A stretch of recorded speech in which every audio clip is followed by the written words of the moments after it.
base is working overtime to meet weapons demands amid the conflict in Iran, assistance for Ukraine, and protection for Middle East and Pacific allies.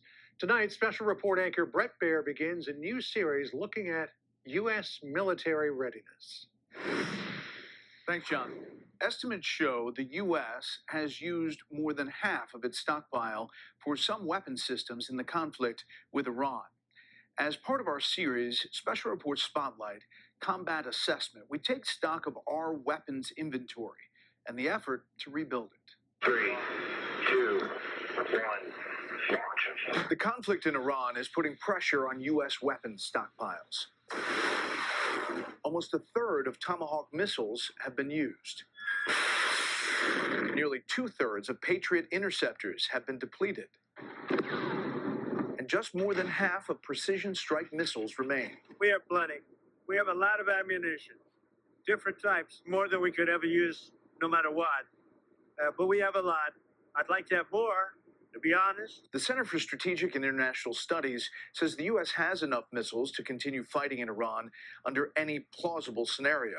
But Pentagon officials are also concerned about tomorrow's wars.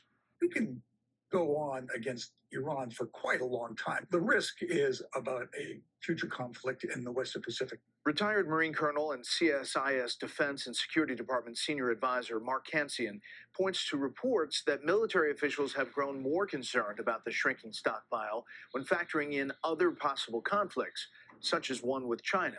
The depletion of munitions was a major topic and a major reason for the suspension of air attacks. CSIS analyzed 7 key munitions that have been effective in Iran and would also be valuable in a possible Pacific conflict. Interceptor stockpiles are running lower than military officials would like. Our inventories were getting way below what the war planners wanted, that might encourage China to do something, and therefore it was now a consideration for continuing the war against Iran. The group also notes additional munition stockpiles are substantial, but it could take years to rebuild some key inventories, even with additional congressional spending. There's a concern about our ability to make enough missiles, to make enough ammunition, and there's real doubts about where we are as a country. Do you share those concerns, and what do you think we are doing about it as a country? I have real concerns about our defense industrial base, and God forbid we find ourselves in a lengthy, serious war and our ability to produce what we need. The Pentagon's budget request for fiscal year 2027 includes $5.8 billion for Tomahawk missiles, up 513% from fiscal year 2026. The request for precision strike missiles is 245% higher. Terminal High Altitude Area Defense, or THAADs, up 650%, and Patriot missile segment enhancements up 927%.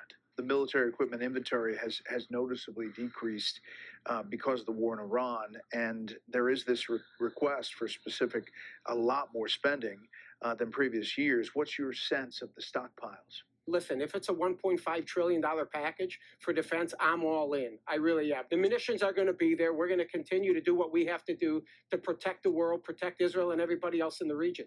But even after funding is approved, it will take years for the new munitions to reach the battlefield. It takes quite a long time for the U.S. to produce new interceptors. They're complex manufacturing assemblages. And thus, depleting those stockpiles does leave the U.S. materially worse off than it otherwise would have been. You think that money will help rebuild shrinking stockpiles? It's absolutely essential. We have a defense industrial base that needs to be fixed at a very critical time in our history. With the conflict in the Middle East, President Xi of China is watching our stockpiles very closely as he contemplates threatening behavior towards the Taiwan Straits. And so it all kind of factors in together. The Patriot missiles requested in the fiscal year 2027 budget likely will not be available on the front line for another 3.5 years. The Tomahawk estimated delivery timeline sits at almost 4 years. Some munition orders could take as long as 5 years. Before the war, it would typically take about 2 years for the first system to arrive, and then another year after that for the last. With the war, those timelines have been extended. U.S. manufacturers are working to increase their production capacity for key munitions. Framework agreements between contractors and the Trump administration will allow for new facilities, ambitious timelines, and additional weapons systems. You can increase production capacity. We are doing that. First, you have to recruit more people and train them up. Then you can expand your facilities, but that takes time. You got to build the facilities, and you got to get all the permits and everything else. So it can be done. We're seeing it happen, but again, it takes time. Throughout our series, we will explore new efforts to try to rebuild the weapons supply chain, from increasing production capacity to testing and deploying new technology. We'll send it back to you. All right, Brett, looking forward to that. Thank you.